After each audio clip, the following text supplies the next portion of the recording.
Welcome to Middlesex Moments, coming to you from Middlesex Community College in Middletown. I'm Steve Minkler, the college CEO, and actually I'm on the road today. I'm in the city of Bridgeport at Housatonic Community College with my good friend and colleague, Dr. Dwayne Smith, who's the CEO of Housatonic Community College.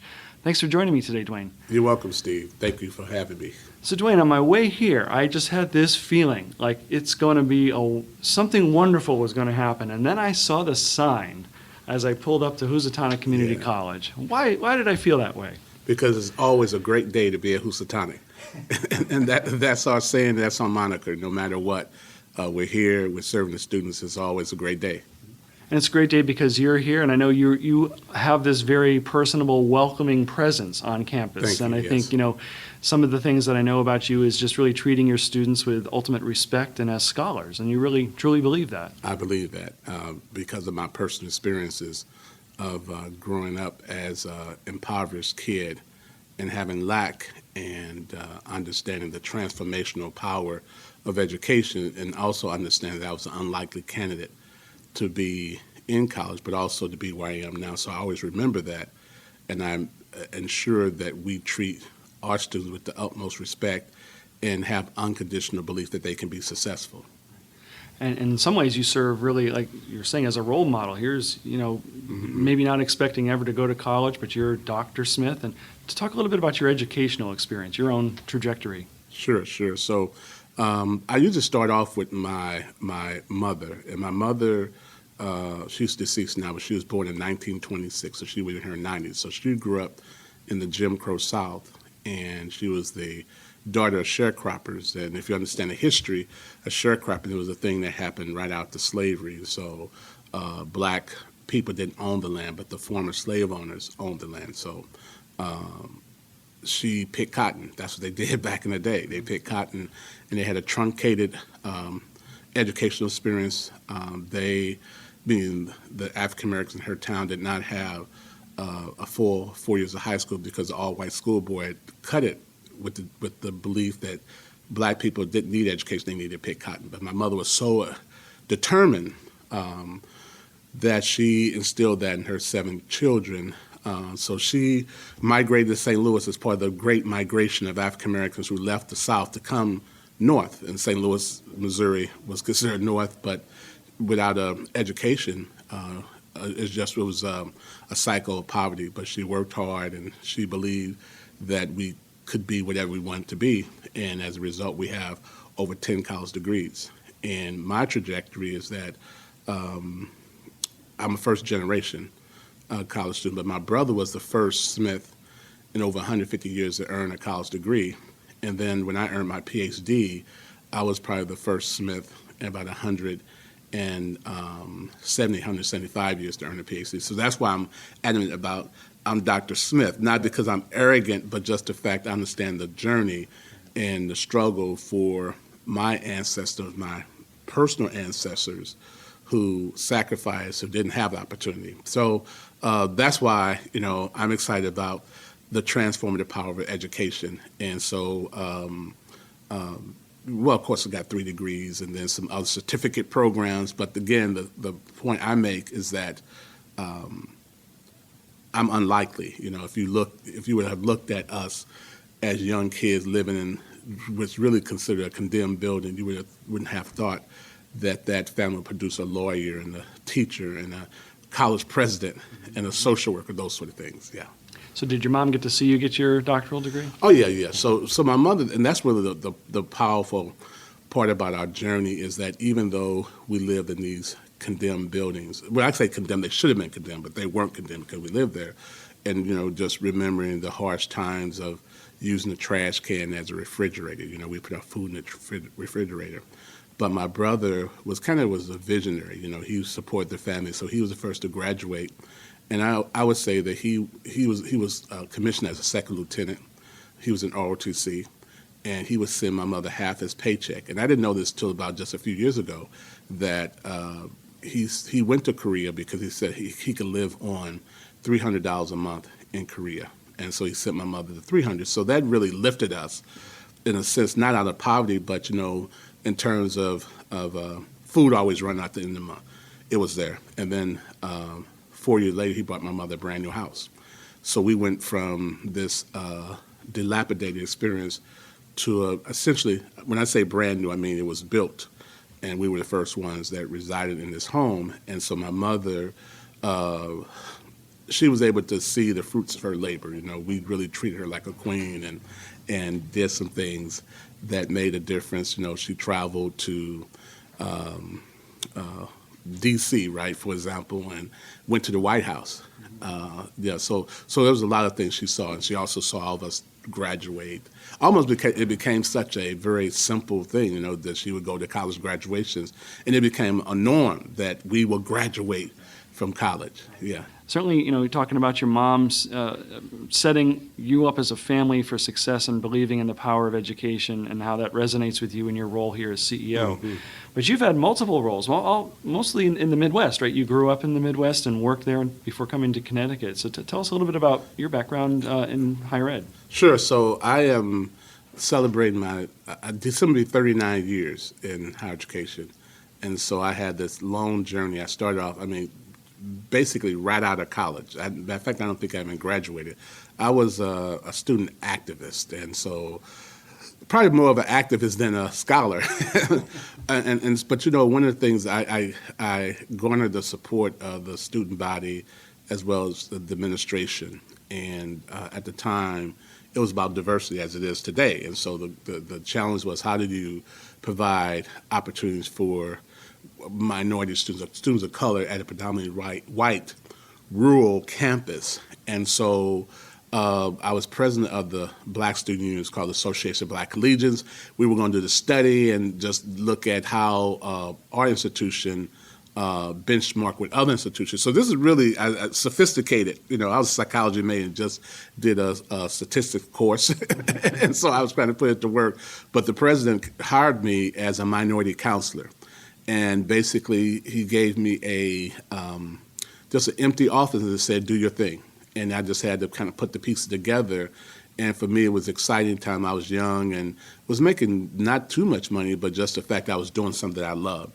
And over the years, I just kind of moved forward from a counselor to a director, and I left as associate dean, was a faculty member at the Research One Institution, University of Missouri, Columbia, was associate VP of enrollment management, then shifted to an assistant vice president of academic affairs at a Catholic school, Abilene University in Kansas City, Missouri, and then traveled back to my hometown, which is St. Louis, to become the vice president of academic affairs, chief academic officer at Harris Stokes State University, which is a HBCU, a historically black college.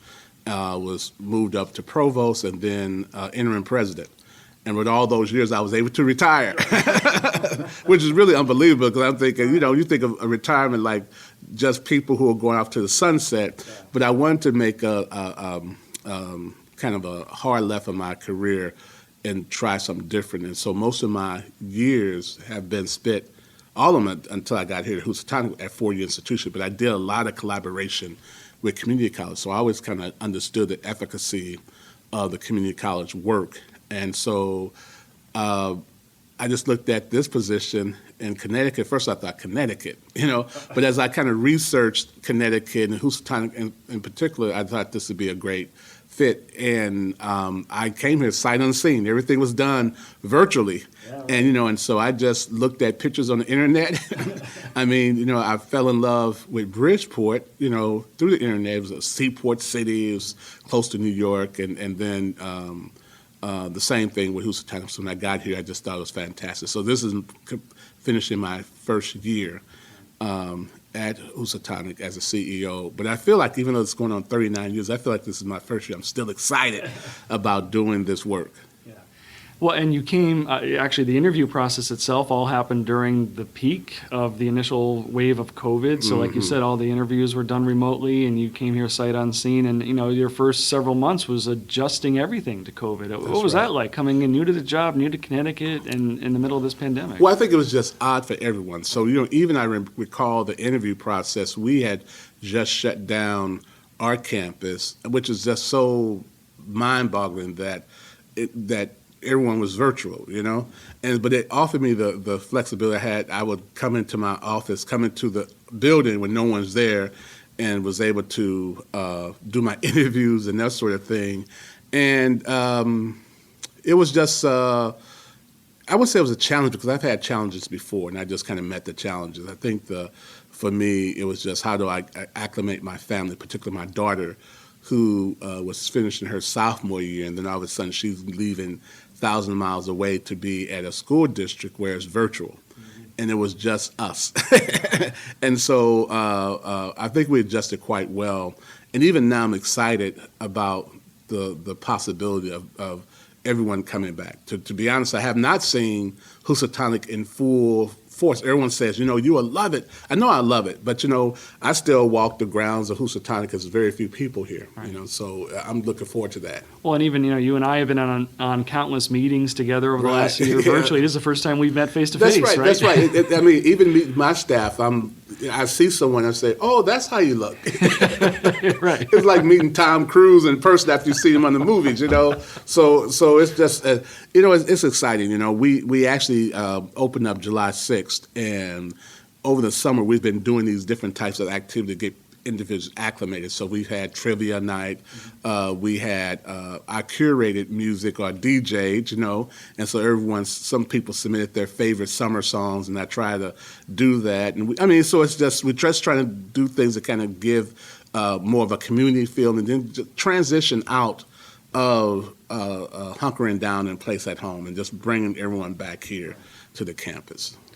And I think that's sorely needed because I think, we all miss each other and the students are, really grasping for that experience to Yeah, be back yeah, on campus.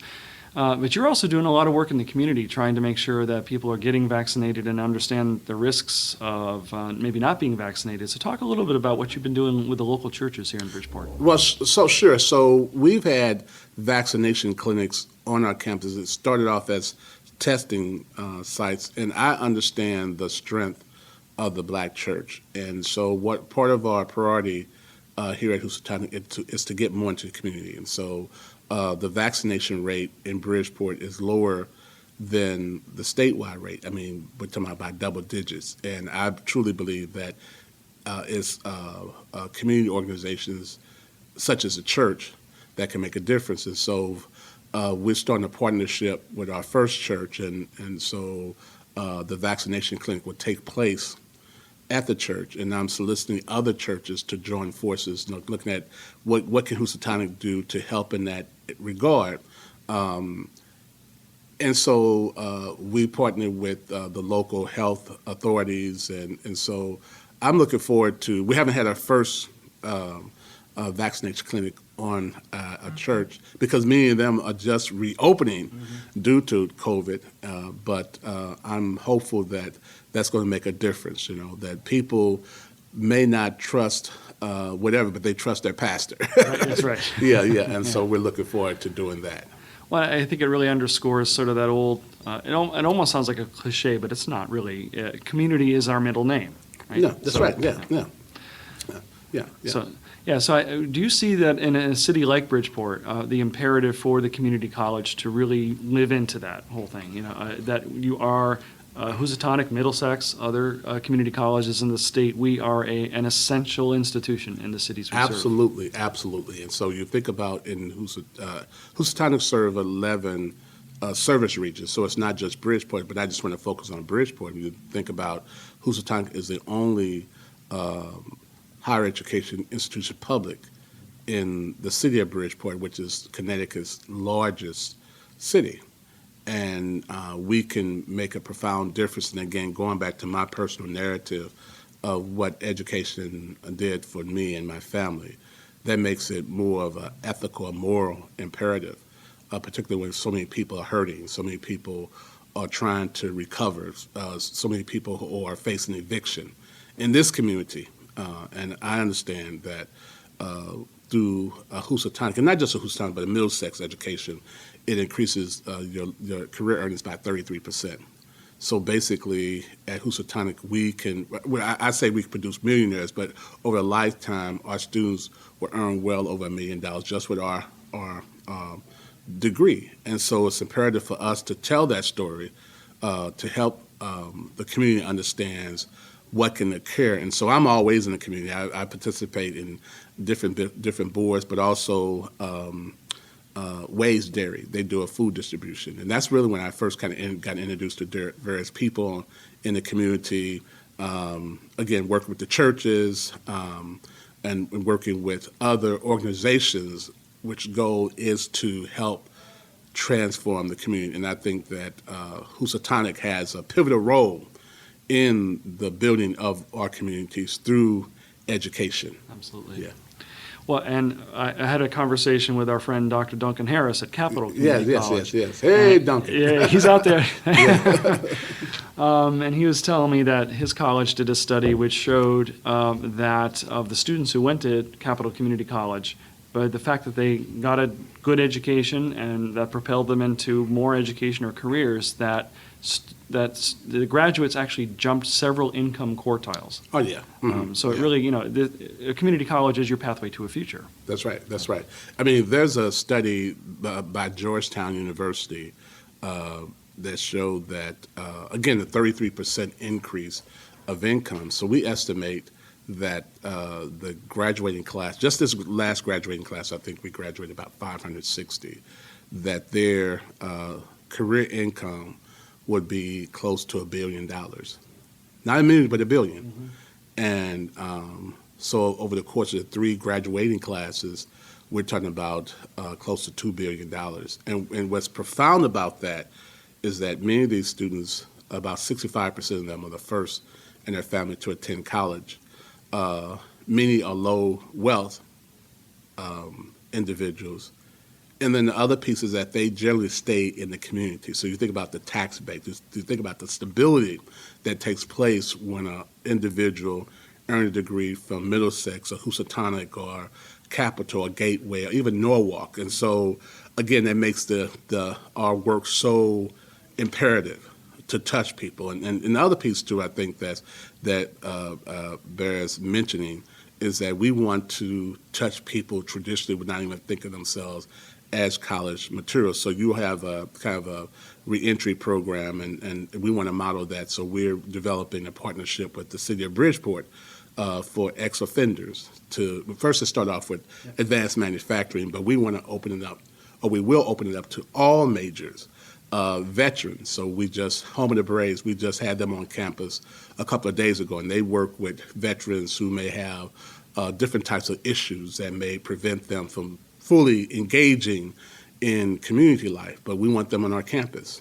So the list goes on, but definitely education is a key. There are some other issues now, right? But education is the key that will unlock the future for citizens of this community and beyond. For sure.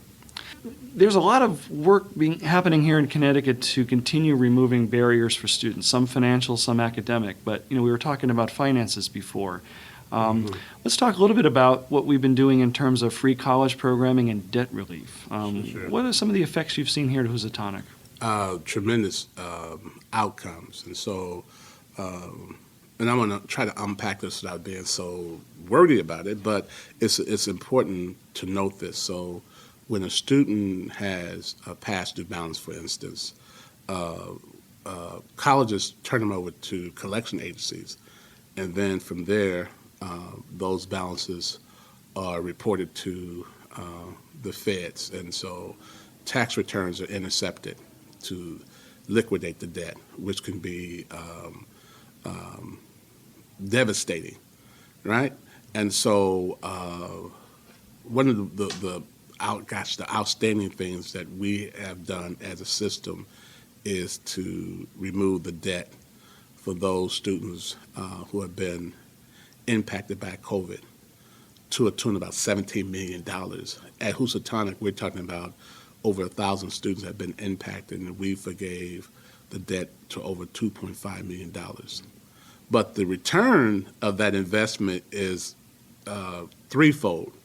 When a student can start off back with their career, because of a debt for a low wealth individual, $500 can be $5,000, and usually tax returns in certain communities like a savings account, where people look forward to this tax return and then it's intercepted. But that's one way we've done that. But another way, the PAC program, which is a program that guarantees free college, at least for tuition and fees for first-time, full-time students. And it doesn't matter the age. So you can be an 18-year-old first time going to college, go full-time, you apply for financial aid, and whatever your grants don't cover, the PAC program will cover. So that's tremendous, because when you think about the biggest barrier, and oftentimes basically is the debt. And I was somewhere yesterday, and this nurse has shared that her son goes to a school. One mentioned a school, but she was saying that she was encouraging him to go to a community college, at least to get his gen ed, because she was saying that he's going to leave out with $100,000 plus with debt. And so it's really mind-boggling to see the amount of debt that people come out to, and it doesn't have to happen that way because the cost that we have and the programs we offer. My daughter, she's at a four-year institution in Mississippi, but this summer she went to summer school at Housatonic and was able to take 12 credit hours, almost a full semester. It kept her busy, and I would ask her how she's doing and how the teachers, professors, but it was challenging for her, right? But she was able to knock out about a semester's worth of work at Housatonic, and so we provide those type of opportunities. And I mean, I just would encourage anyone. We all went to community college. My 7 siblings, with the exception of one, we all had a stint at the community college. So let's talk about some of the programs Housatonic offers, what you're known for. And I know, it's sort of like all your children are your favorite children, so I know we probably can't cover everything. Yeah. So actually, we would invite people first to see your website, which is? www.housatonic.edu. Okay. But what are some of the maybe the programs that you've been working on that really speak to community need? I know manufacturing is probably one of them. Manufacturing, sterilization. So we had a program, have a program that was launched right in the midst of COVID. And it's a sterilization program that was with a combination of community partners, and it was for displaced workers. And within 8 to 10 weeks, they were able to gain a new career.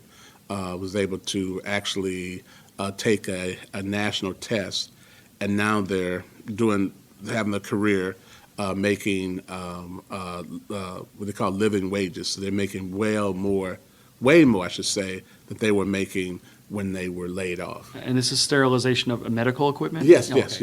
So that's the program.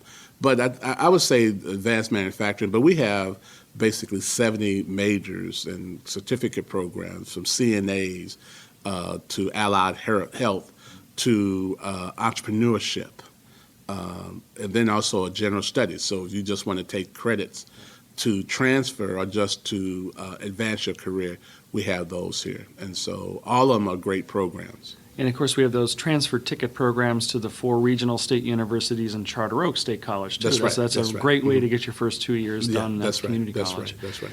Well, one of the other things that Housatonic's known for is its wonderful art collection. Oh, yeah.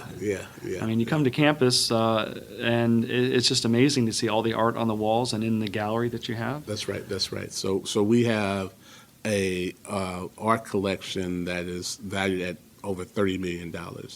And I would suggest that you will not find this type of collection at any community college in the nation. We have an original Andy Warhol. And so we have donors to our collection from across the globe. Actually, outside of my office, there's a ship that was donated from Shirley Temple. Oh, wow. Shirley Temple Black, Shirley Temple, yeah. And so we have some collections, some pieces from her, Peter Worth from the Peter Worth Foundation. He was here recently on campus, and he donated a bowl that is from about 2,600 years old. Wow. Yeah, and so we have some Egyptian pieces that go back 300 BC. So we have these amazing pieces. For me, what's profound about it is that we're not this entity that's on high that's not touchable. We have it in the hallways. We have it so people can see it. Recently, there was a group of women from the Virgin Islands who were on campus just wanted to look at African American art. And I have a piece from the Virgin Islands in my office, and it's like it was already staged, but they were so excited, that they came to Bridgeport, and they Googled African American art, and they said the only thing that came up was Housatonic Community College, but we allowed them to come to campus to just do a walking tour. Yeah, so that's amazing, and I think it's for me. I'm gratified that this is for our students and for the community. Yeah, for sure. So we probably don't have an awful lot of time to get into this whole idea of a community college merger, but obviously we will all be, right now we're part of one system, and eventually we'll each be campuses of a single community college. So I guess just maybe what's your vision for what this might look like in 3 to 5 years from a student's point of view? What it means that there will be more access. So we're in the Shoreline West region. And so Gateway and Norwalk is in the same region as Housatonic. That means that a student can easily go to Gateway and take courses, or Norwalk, or even go to Middlesex and take courses. There can be less duplication. So I think that there are some pluses regarding that. But I think that for Housatonic, I always say this, that we have to be an advocate for our students, and I just believe it would be more resources. I know there's some issues and some controversies, but I try to be optimistic. And then also I'm new to the system, right? So I could come in with a fresh lens. That's right, absolutely. Yeah, so that's my take on it. Yeah. But like we've been talking about for our whole conversation, it's removing barriers for students, trying to set them up for success, getting them access. It's kind of crazy having to have a student transfer from one college to another in the same system, the way that we do it today. So, so I know there's some kinks to be worked out, but I just think that, so for me, it's always about student success and access, and what are not only the barriers, but so what happens with a student that comes to our campus. It should be the same outcome, but there's not the same outcome based on race and ethnicity, right? And so for example, at Housatonic, we have the Guided Pathways Advisors, and so we have a number of new personnel on campus, and their focus is on retention to guide our scholars through the process. We're part of 15 to Finish, and 15 to Finish is an initiative to get more of our scholars to take full-time enrollment, because we find that those students who are full-time are more likely to be retained. Our data suggested that when you look at the first and second year, the students who are full-time have a higher retention rate than those who are part-time. But of course, it's fraught with challenges, right? Because, students have full-time lives as well. But I think being plugged in to these sort of things really make a difference, and I think the outcome will be greater by having these things on our campus, at Housatonic campus at least, right? Okay. Well, in the little time we have left, Dwayne, when you're not sitting here at your desk or on the campus of Housatonic, how do you unwind? All right. Okay. So I run, and I don't know why I say run, and I chuckle because I'm not. I look more like a wrestler or a football player, not a runner. But I'm a runner, and I got to say it confidently, opposed to I'm a runner. Yeah. But also I love music, and so I think that's something we share, and so just a lot of old school music. And one of my great joys here was being able to DJ. I used to DJ in college, right? And so I kind of, and it's much easier to DJ now. Back in the day, you had to cut your albums, and you had one turntable, you had to keep it going, and you had these big speakers that were like 100 pounds, and now just have everything on the computer, and so, but it was really kind of nice to do that. And so I just love music, reading, and I'm trying to enjoy this New England lifestyle. I found a favorite park right outside of Yale. I forgot the name of it, but I try to go there and just kind of relax and sit and read and look. Yeah, you need to unwind. That's right. And then my family, and you have a beautiful family. That's right, my family. Right. So I'm still raising, my oldest is 34 and my youngest is 17. Wow, so that's a widespread. Yeah, so I'm still raising children. Mm-hmm. Yeah. Well, Dr. Dwayne Smith, CEO of Housatonic Community College, thanks so much for being my guest today. Yeah, this has been a joy. Thank you. And what about today? It's a great day to be at Housatonic. All right. And on that, I'll sign off. But thank you, Dwayne, for being with me today. Thanks to our media partner, WLAS WMRD. And thanks to you, our listeners, for joining us for another edition of Middlesex Moments. As always, you can visit us in person. Remember to wear a face mask if you do. Our main campus is located at 100 Training Hill Road in Middletown. You can also visit us at our Meriden Center at Platt High School, where we offer classes 4 nights a week. And of course, you can visit us online 24/7 at mxcc.edu. So on behalf of Dr. Dwayne Smith and on behalf of everybody at Middlesex Community College and Housatonic, I'm Steve Minkler, and we'll see you next week.